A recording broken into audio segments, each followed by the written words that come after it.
नमस्कार, स्वागत है आप सबका राजनीति के इस अखाड़े में। मेरा नाम है अजय सेतिया। मित्रों, कोई ऐसा दिन नहीं जाता जब अरविंद केजरीवाल की किसी याचिका पर किसी ना किसी कोर्ट में सुनवाई ना हो रही हो। अभिषेक मनु सिंघवी को अपने पूरे कैरियर में ऐसा क्लाइंट कभी नहीं मिला होगा जो हर रोज मोटी कमाई करवा रहा हो। यह हिसाब तो बाद में होगा कि केजरीवाल इतना पैसा लाए कहां से। और अगर अभिषेक मनु सिंघवी को अरविंद केजरीवाल ने राज्यसभा में नहीं भेजा तो वह एक एक पाई वसूल करेंगे।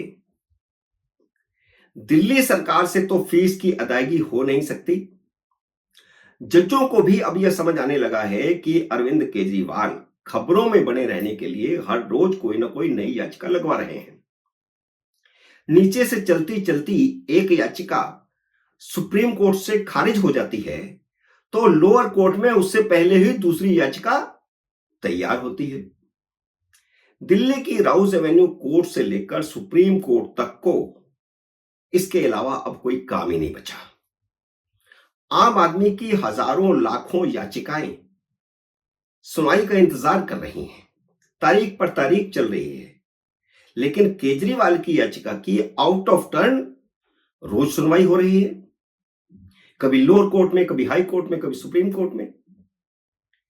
6 जुलाई को राउज एवेन्यू कोर्ट ने केजरीवाल की वह याचिका खारिज की थी जिसमें उन्होंने अपने मेडिकल चेकअप के दौरान अपनी पत्नी के मौजूदगी की बात कही थी कि उनकी मौजूदगी में होनी चाहिए उनकी चेकअप। जबकि जेल मैनुअल के अनुसार यह सुविधा सिर्फ तब मिलती है जब कैदी अस्पताल में भर्ती हो। असल में वह चाहते हैं कि जैसे कोर्ट उन्हें मुख्यमंत्री की तरह बिहेव कर रही है और तुरंत उसकी याचिका सुन लेती है, उसी तरह जेल भी उन्हें मुख्यमंत्री की तरह बिहेव किया जाए। जेल में भी उनके साथ मुख्यमंत्री की तरह बिहेव हो रहा होगा, लेकिन उनकी प्रॉब्लम दूसरी है कि उन्हें खबरों में बने रहना है, इसलिए किसी ना किसी मुद्दे पर कोर्ट में जाना है। केजरीवाल खुद को कैदी मानने को तैयार नहीं है, इसलिए वह आए दिन स्पेशल ट्रीटमेंट की मांग वाली याचिका लगा रहे हैं। वह अभी भी मुख्यमंत्री बने हुए हैं और तिहाड़ जेल दिल्ली सरकार के अंडर आती है, इसलिए उनकी सारी याचिकाएं सिर्फ ड्रामा लगती हैं। कायदे से उन्हें किसी ऐसी जेल में ट्रांसफर किया जाना चाहिए जो दिल्ली सरकार के अंडर ना हो। इससे पहले हम सब ने देखा था कि जेल मंत्री सत्येंद्र जैन अपनी पोजीशन का इस्तेमाल करके कैसे जेल में कैदियों से मालिश करवा रहा था। वह अभी भी मनी लॉन्ड्रिंग के केस में जेल में है और अब तो सीसीटीवी खरीद घोटाले में 7 करोड़ की रिश्वत में भी फंस गया है। ये जितने लोग जेल में गए हैं ना, ये कई मामलों में फंसे हुए हैं। उनकी जांच धीरे धीरे शुरू हो रही है और कई और अभी बाहर बैठे हैं जिन्हें जल्द ही जेल में जाना है। और अरविंद केजरीवाल जेल मैनुअल को अच्छी तरह जानते हैं। अगर नहीं जानते, जेल मैनुअल मंगवा करके पढ़ सकते हैं। इसके बावजूद जेल मैनुअल के खिलाफ याचिकाएं लगा रहे हैं। राउज एवेन्यू कोर्ट ने उनकी यह याचिका पहले ही खारिज कर दी थी, जिसमें उन्होंने अपने वकील के साथ हफ्ते में 5 मुलाकातों की मांग उठाई थी, जैसे सरकार का 5 डे वीक होता है। और वे चाहते थे कि सोमवार से शुक्रवार तक उनका वकील उनको मिलने आए। कोर्ट ने उन्हें हफ्ते में 2 मुलाकातों की इजाजत दी हुई है। जजों को पहली 2 मुलाकातों से पता चल गया था कि वे वकीलों के माध्यम से संदेश भेजकर दिल्ली सरकार चलाना चाहते हैं।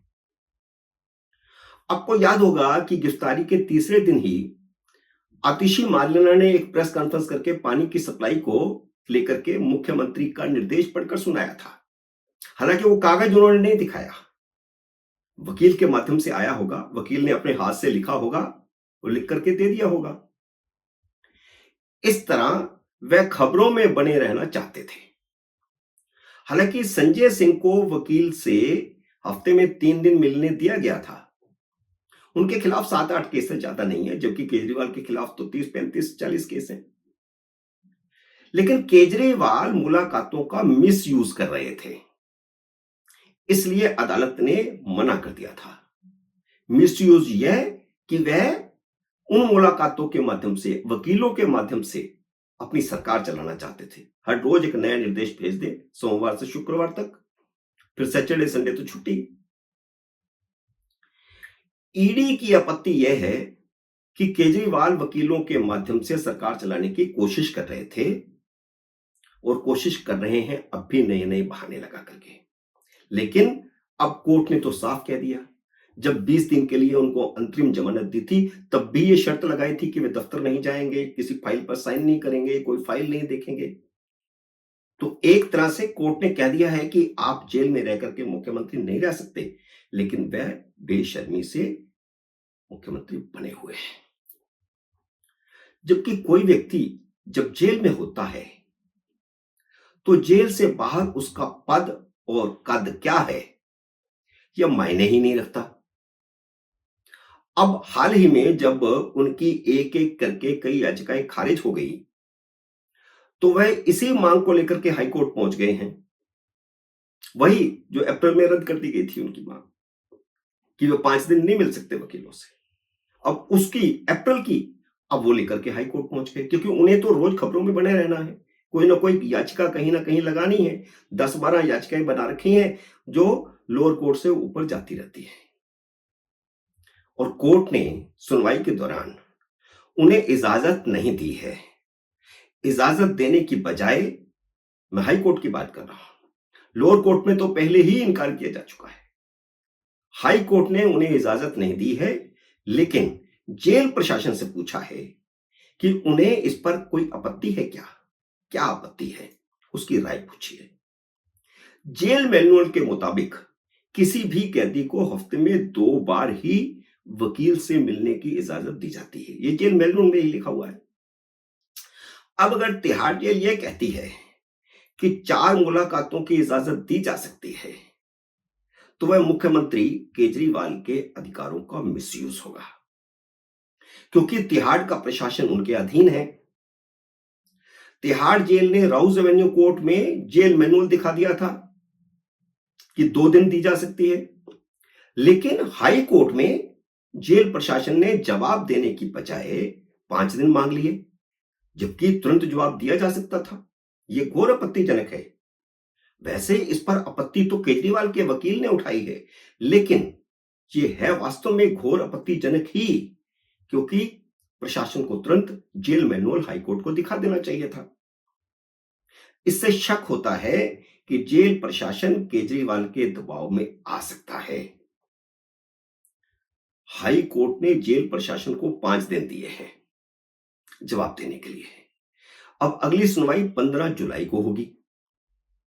मित्रों, अब यह दिल्ली की अदालतों को सोचना चाहिए, और सोचना ही पड़ेगा कि वे सिर्फ केजरीवाल की याचिकाएं सुनने की सली ले रहे हैं। लोअर कोर्ट से लेकर के हाई कोर्ट से सुप्रीम कोर्ट तक सब पर सवाल बनता है कि आए दिन हम अखबारों में देख रहे हैं, टीवी चैनलों पर देख रहे हैं, केजरीवाल की इस मुद्दे पर सुनवाई, केजरीवाल की उस मुद्दे पर सुनवाई। क्या यह सारी अदालतें सिर्फ केजरीवाल के लिए हैं और कोई काम नहीं है? मित्रों, उम्मीद है मेरा ये वीडियो आपको पसंद आया होगा। इसे लाइक और शेयर कीजिए। अगर आपने मेरे यूट्यूब चैनल को अब तक सब्सक्राइब नहीं किया तो कृपया सब्सक्राइब करके अपना आशीर्वाद दीजिए। जल्दी मिलते हैं अगले वीडियो में किसी अन्य विषय के साथ। तब तक नमस्कार।